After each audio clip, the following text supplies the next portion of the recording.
Queridos irmãos e irmãs em Cristo, sou Paulo Cardoso, seu missionário do Evangelho de nosso Senhor Jesus Cristo, e convido vocês a esta maravilhosa reflexão. Em nome do Pai, do Filho e do Espírito Santo. Amém.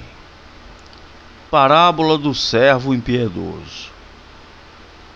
Evangelho de Mateus, capítulo 18, versículos de 23 a 35.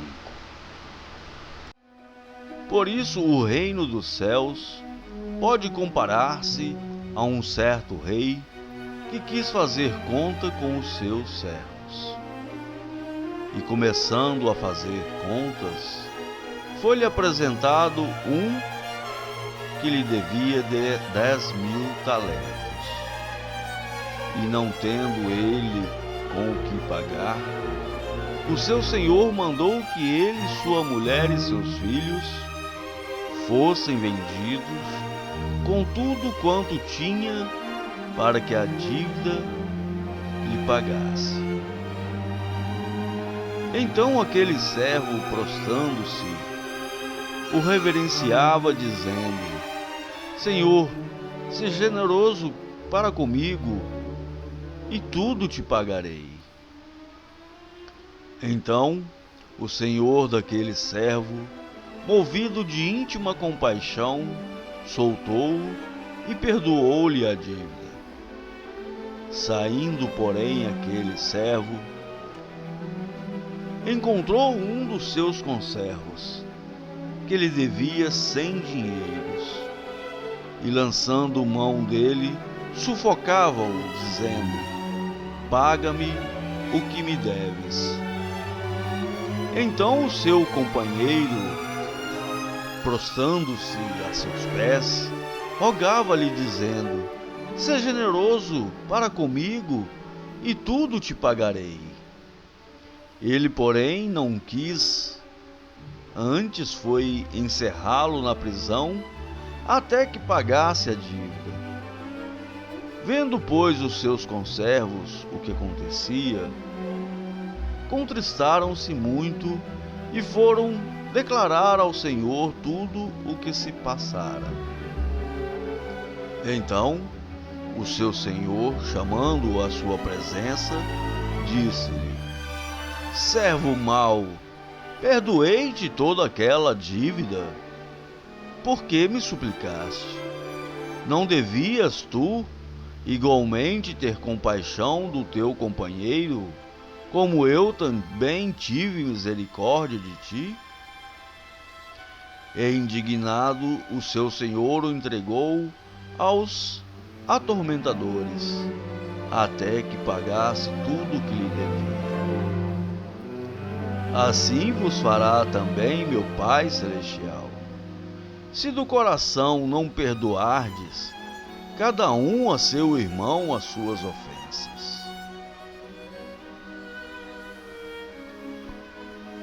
Queridos irmãos e irmãs em Cristo, vamos começar a nossa explicação desta maravilhosa parábola contada pelo nosso Senhor Jesus Cristo.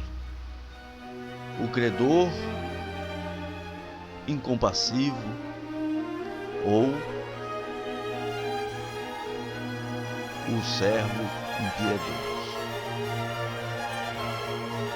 Jesus formulou uma narrativa com elementos bastante familiares aos seus ouvintes.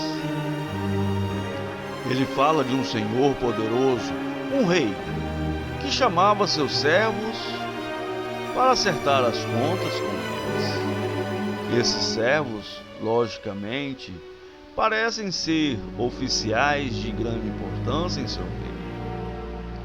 Talvez Jesus tivesse em mente os governadores de províncias que tinham o dever de cobrar os impostos reais e passar o valor arrecadado ao rei.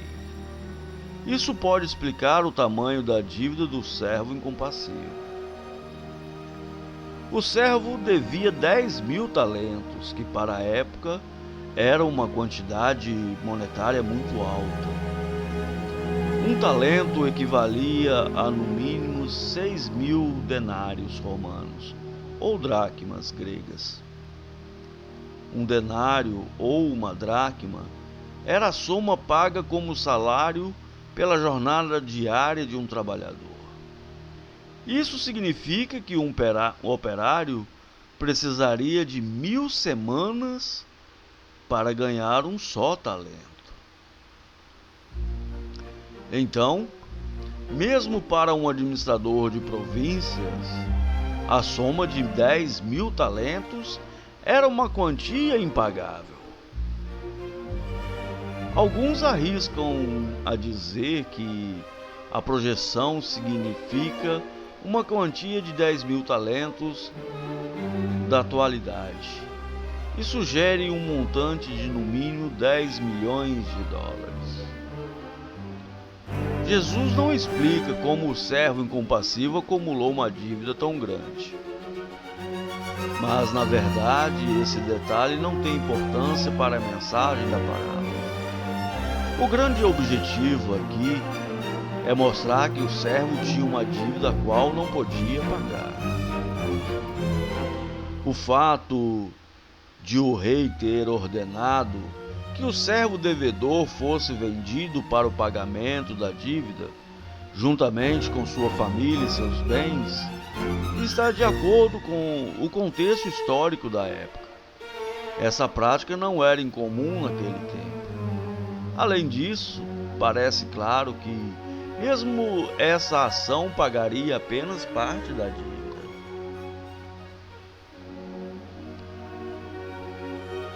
Após ter tido sua dívida perdoada, Jesus diz que o servo incompassivo também tinha um devedor. Mas seu devedor devia apenas 100 denários. Isso equivaleria a 600 milésimos da dívida cancelada de 10.000 talentos. Mesmo assim, ele não demonstrou compaixão e agiu com maldade para com seu devedor. A dívida era tão pequena que ele não tinha o direito de vender seu conservo para reaver o valor, mas legalmente ele poderia exigir sua prisão e submetê-lo a trabalhos forçados para liquidar a dívida.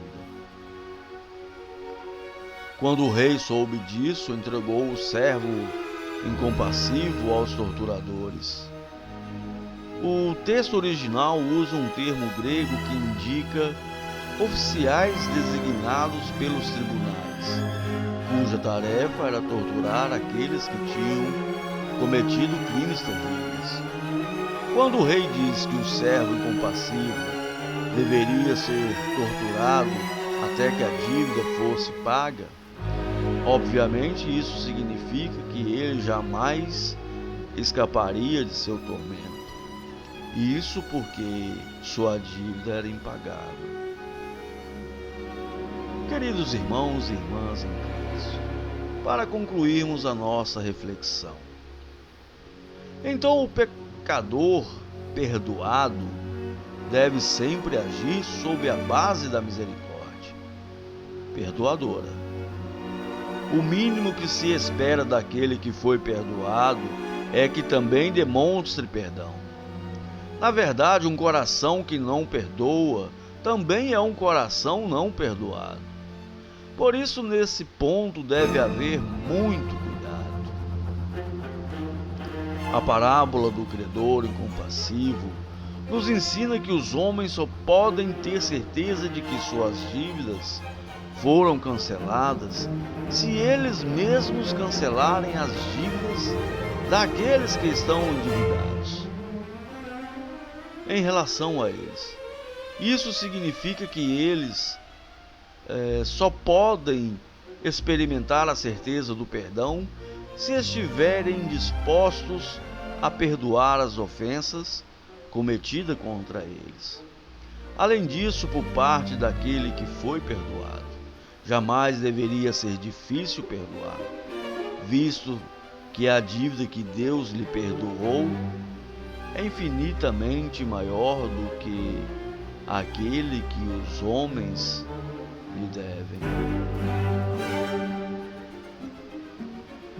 Um verdadeiro cristão jamais deve se comportar como o credor incompassível. Seu exemplo maior de perdão e misericórdia é Cristo. Todos nós somos devedores de Deus, mas assim como Deus nos perdoa, devemos estar sujeitos a perdoar a todos aqueles que pecam contra nós. Esse perdão deve ser abundante e verdadeiro, não apenas 7 vezes, mas 70 vezes 7. Não devemos perdoar nossos irmãos da boca para fora.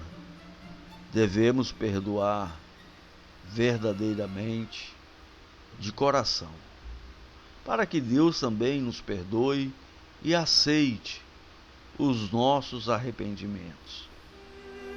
Queridos irmãos e irmãs em Cristo, agradeço a todos por me acompanharem nessa reflexão e espero poder contar com vocês para os próximos vídeos. Em nome de Jesus, eu vos agradeço. Amém.